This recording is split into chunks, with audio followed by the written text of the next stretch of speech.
नमस्कार। मैं ज्योतिष शास्त्री रमेश चौबे उपस्थित हूं आपके समक्ष एक ज्योतिष की महत्वपूर्ण चर्चा को लेकर के। यदि आपने इस विषय को आत्मसार कर लिया, यदि आपने इस विषय को समझ लिया, तो ज्योतिष की व्याख्या जो है वो आपके लिए अत्यंत ही आसान हो जाएगी और बड़े आसानी से आप कुंडली में किसी भी भाव की व्याख्या जो है वो कर सकते हैं और जान सकते हैं कि उस भाव का कैसा प्रभाव मिलेगा जातक को। यदि आप ज्योतिषी हैं, यदि आप ज्योतिष सीख रहे हैं, तो इस विषय को जानना अत्यंत ही आवश्यक है। क्या है वो विषय? जैसा कि मैंने लिखा है कि ज्योतिषीय विश्लेषण की अनोखी व्याख्या, जिसको अक्सर हम ध्यान नहीं देते हैं और अक्सर हमसे छूट जाता है। तो प्रत्येक उस ज्योतिषी को इस बात का ध्यान रखना चाहिए कि कहीं उससे यह विषय छूट तो नहीं गया। कहीं ज्योतिषीय विश्लेषण करते वक्त इन बिंदुओं पर उसका ध्यान पड़ा या नहीं पड़ा, उसको इस बात का ध्यान जरूर रखना चाहिए, अवश्य रखना चाहिए। तो आइए विलंब न करते हुए चलते हैं अपने विषय वस्तु की तरफ। तो जैसा कि आप सभी जानते हैं कि 12 राशियां जो है वो बनाई गई है, या जो 12 राशियां हैं वो होती हैं कौन कौन सी? तो मेष राशि से लेकर के और मीन राशि पर्यंत, जिसमें क्रमशः 1 2 3 4 5 6 ऐसे करके हम आगे बढ़ते हैं और इस चीज को हम गिनते हैं। अब इन राशियों में जो है कुछ राशियां ऐसी है जो पूर्वी क्षितिज पे उदय होती हैं और उनको 3 भागों में हम बांटते हैं। जो पूर्वी क्षितिज पे सबसे पहले उदय होती हैं उसको हम कहते हैं शीर्षोदय राशि, उसके बाद पृष्ठोदय राशि और फिर आता है कौन सा? उभयोदय राशि। तो ये शीर्षोदय राशि, पृष्ठोदय राशि और उभयोदय राशि ये क्या है? इस चीज को यदि आपने समझ लिया तो विश्लेषण करना ज्योतिषी आपके लिए अत्यंत आसान हो जाएगा। अब जैसा कि जो सबसे पहले जो राशि उदय होती है शीर्षोदय, माने सिर के तरफ से उदय होने वाली राशि। तो शीर्षोदय राशि कौन सी है? तो आइए मैं आपको बताऊं कि शीर्षोदय राशि यहां पे जो है वो 3 5 6 7 8 और ये 11, ये शीर्षोदय राशि है। ये सिर के तरफ से उदय होने वाली राशि है। और जो 1 2 4 9 और 10 ये पृष्ठोदय राशि है। और जो उभयोदय राशि है वो 12 नंबर यानी मीन राशि जो है वो उभयोदय राशि है। अब मैंने यहाँ पे आपके समझने के लिए क्रमशः लिख दिया है। जहां मैंने प्री लिखा है समझिए कि पृष्ठोदय राशि है, जहां मैंने सी लिखा है वो शीर्षोदय और जहां पे उ लिखा है वो उभयोदय राशि है। अब इसका ज्योतिषीय विश्लेषण में आप कैसे उपयोग करेंगे, कैसे आप इसको अपने ज्योतिषीय विश्लेषण में शामिल करेंगे, आइए इसको समझाऊं। अब देखिए शीर्षोदय यानी जो सिर के तरफ से उदय हो, जो जल्दी फल प्रदान करे, वो शीर्षोदय राशि है। अब जैसा कि आप सभी जानते हैं, आइए समझाने की कोशिश करूं मैं आपको कि एक हम चक्र बना लेते हैं। यहां पे ये हमने एक तालिका बना ली। अब मान लीजिए कि इस तालिका में यहां पे मेष लगन की कुंडली से हम समझने की कोशिश करते हैं। यहां 1 2 3 4 5 6 7 8 9 10 11 और ये 12, हमने 12 राशियां क्रमशः लिख दी। अब आप इसमें देखिए कि शीर्षोदय राशि और पृष्ठोदय राशि कहां कहां आती है, कौन कौन से भाव में आती है। तो शीर्षोदय राशि जो आएगी उस भाव का जो है प्रभाव आपको तुरंत यानी कि शीघ्र मिल जाएगा। वो जिस भाव में शीर्षोदय राशि आएगी वो भाव का प्रभाव आपको जल्दी मिलेगा, और पृष्ठोदय राशि जिस भाव में आएगी उस भाव का प्रभाव आपको विलंब से मिलेगा। और यदि उभयोदय राशि यदि आ गई तो उस भाव का प्रभाव जो है आपको कभी जल्दी मिलेगा और कभी बाद में मिलेगा, क्योंकि इसके अंदर वो दोनों चीजें समाहित है। तो यहां पे हमको इस विषय को समझने की आवश्यकता है कि कैसे किसी भाव में यदि शीर्षोदय राशि आई। अब मान लीजिए कि एक बच्चे का जब जन्म होता है तो सिर की तरफ से वो बच्चा जन्म लेता है, तो सबसे पहले वायुमंडल में जो 5 तत्व है उसका प्रभाव उसके सिर पे पड़ता है। तो बच्चा ज्यादा बुद्धिमान और ज्ञानवान होता है। लेकिन वही यदि कोई बच्चा पैर के तरफ यदि उसका जन्म हो तो सबसे पहले वायुमंडल के जो 5 तत्व हैं उसके पैर पे पड़ेंगे, तो उस बच्चे के मुकाबले में ये बच्चा जो है वो थोड़ा सा कमजोर होगा। ये आप मिला के देख सकते हैं। अब मान लीजिए कि यहाँ पे जैसे मैंने आपको बताया कि 5 नंबर, 3 नंबर की राशि, 5 नंबर की राशि, 6, 7, 8 और 11 नंबर की राशि, ये सिरसोदय राशि है।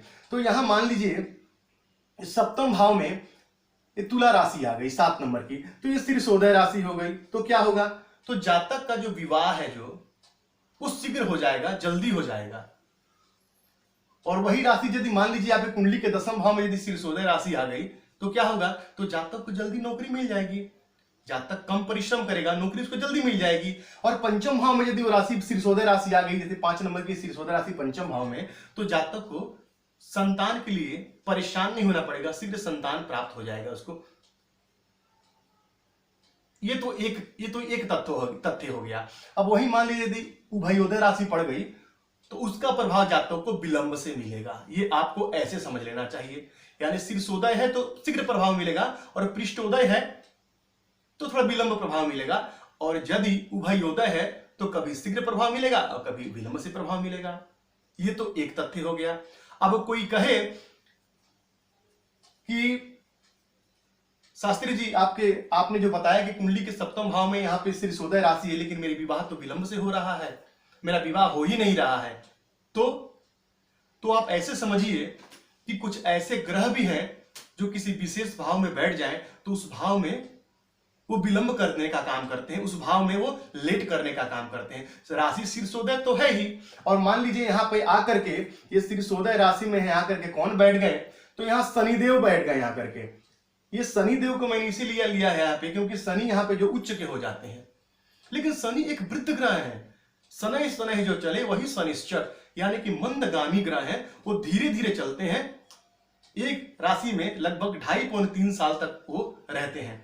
अब शनि चूंकि एक मंदगामी ग्रह है, हर कार्य में विलंब करने वाले हैं, तो ये सिरसोदय राशि में होते हुए आपके विवाह में विलंब करेंगे, ये आपके विवाह में समस्या पैदा करेंगे। वहीं यदि शनि आकर कुंडली के यहां बैठ जाएं पंचम भाव में, तो यह सिरसोदय राशि होते हुए भी क्या करेंगे, तो संतान में विलंब करेंगे। संतान कंसीव करने में समस्या होगी, स्त्री को संतान आएगा बार बार खराब हो जाएगा। क्यों? क्योंकि उनका काम है विलंब करना। तो इस प्रकार से आपको उस चीज को समझना चाहिए। उसी प्रकार मान लीजिए कि ये दूसरा तथ्य हो गया। एक मैंने आपको बताया कि सिरसोदय राशि हो तो विवाह इत्यादि जिस भाव में हो शीघ्र होता है। फिर मैंने बताया कि उसमें यदि कोई मंदगामी ग्रह बैठे हो तो उस भाव के प्रभाव में विलंब कर देंगे, ये दूसरा तथ्य हो गया। अब एक तीसरा तथ्य और समझ लीजिए। अब मान लीजिए कि यहां पे सप्तम भाव में शुक्र की राशि है तुला राशि, और शुक्र जो है वो जाकर के मीन राशि में जो है वो नीच के हो जाते हैं। तो यहां शुक्र यदि आके बैठ गए तो क्या होगा, तब भी उस भाव के प्रभाव में आपको न्यूनता देखने को मिलेगी। क्यों? क्योंकि उस भाव का जो प्रभाव है वो फिर कहीं ना कहीं कम हो जाएगा, क्योंकि शुक्र जो है वो इस राशि के स्वामी होकर के जाकर के नीच हो गए। तब भी आप कहेंगे कि वहां सिरसोदय राशि है, और आप ये गणना करते रह जाएंगे कि सिरसोदय राशि है, आपको उसका फल शीघ्र मिलेगा। लेकिन जब आपने इस पॉइंट को यदि, इस बिंदु को यदि आपने अनदेखा कर दिया, तब भी आपका प्रेडिक्शन गलत हो जाएगा। तो सिर्फ सिरसोदय, पृष्ठोदय, उभयोदय राशि देखने से ही काम बन जाएगा, ऐसा हम नहीं कह सकते हैं। हमको और 2 चीजों को देखना पड़ेगा। जैसे कि मैंने आपको बताया कौन से ग्रह बैठे हैं, कहीं विलंब करने वाले ग्रह तो नहीं बैठे हैं, कहीं शनि, राहु इत्यादि तो नहीं बैठे हैं। अब वही मान लीजिए कि पृष्ठोदय राशि, मान लीजिए कि कोई पृष्ठोदय राशि है, और कौन सी है, तो ये भाग्य भाव में आपके पृष्ठोदय राशि बन गई। कौन सी राशि बन गई? पृष्ठोदय राशि बन गई, 9 नंबर की राशि मैंने यहां लिखा है। तो यहां पे इस भाव का प्रभाव आपको विलंब तो मिलेगा ही मिलेगा, लेकिन यहां पे मान लीजिए कि कोई ऐसा ग्रह बैठ गया जो इस भाव के प्रभाव को कम कर दे, जो इस भाव के प्रभाव को कहीं ना कहीं आपको समस्या दे दे, तो भाग्य तो आपने कई बार देखा होगा कि भाग्य में कई सारी चीज आते हैं और हाथ से छूट जाती हैं। संतान कंसीव हो रहा है लेकिन बार बार उसका अबॉर्शन हो जा रहा है।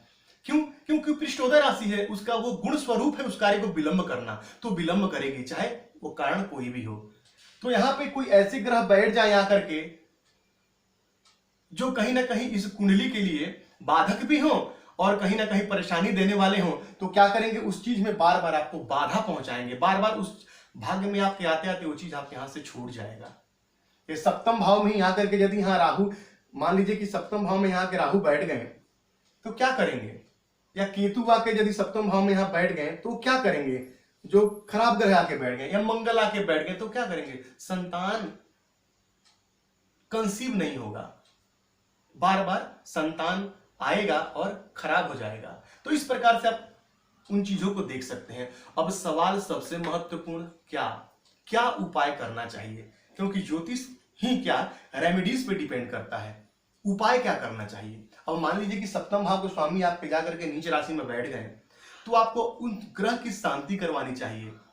और कलयुग में कोई भी मंत्र जो है वो 4 गुना जाप कराने से उसका फल प्राप्त होता है, 4 गुना। जैसे मान लीजिए सूर्य के मंत्र यदि 6000 जपना है तो 6 चौका 24,000 जाप करवाना पड़ेगा, तब जाके आपको उसका फल मिलेगा। तो यदि शीर्षोदय राशि में भी यदि कोई पापक ग्रह बैठे हैं, पृष्ठोदय राशि में भी यदि कोई पापक ग्रह बैठे हैं और उस प्रभाव में आपको कमी आ रही है, तो क्या करना चाहिए, तो उस ग्रह की शांति करवा लेनी चाहिए आपको। और यदि वहां पे मंदगामी ग्रह बैठे हैं तब भी उसकी शांति करवानी चाहिए, और नीच राशि में बैठे हैं तब भी उसकी शांति करवानी चाहिए। फिर आपको उस ग्रहों से संबंधित विषयों में लाभ होगा, उससे आपको फायदा होगा। तो इस प्रकार से कुंडली के यदि आपने शीर्षोदय, पृष्ठोदय और उदय राशियों के गुण स्वभाव को यदि आप ध्यान में रखते हुए और तब यदि आप प्रेडिक्शन करेंगे, तब यदि आप फलित ज्योतिष में इसका यदि आप इसको शामिल करेंगे, तो आपको फलादेश कहने में बड़ा सुविधा हो जाएगा और आप आसानी से किसी व्यक्ति के कुंडली का फलादेश कर सकते हैं। तो एक छोटा सा विषय मैंने आपके समक्ष रखा, यकीन है कि आपको पसंद आया होगा। तो आपका दिन मंगल, इसी मंगल कामना के साथ आज के लिए इतना ही। नमस्कार।